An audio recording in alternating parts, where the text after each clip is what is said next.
Avant chaque départ, l'inquiétude des usagers sur la ligne Clermont-Paris, réputée comme l'une des pires de France. Gare de Nevers ce matin, nous montons à bord de ce train corail, vieux de 43 ans. Les collectifs d'usagers dénoncent un sous-investissement dans la ligne et un matériel vieillissant. Un train qui roule moins vite pour des questions de sécurité. Le trajet Clermont-Paris dure 16 minutes de plus qu'en 2008.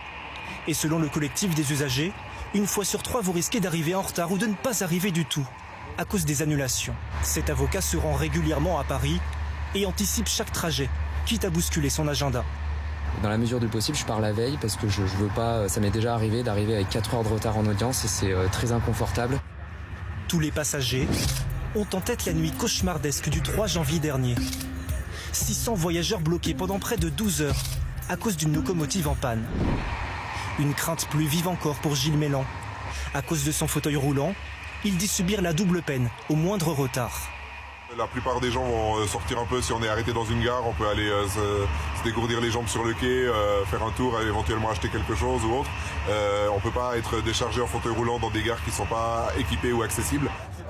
Un train, de la colère aujourd'hui.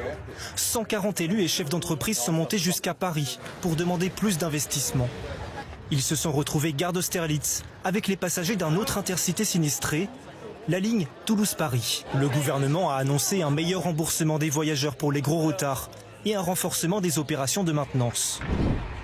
Les nouveaux trains intercités ne sont pas attendus avant 2027.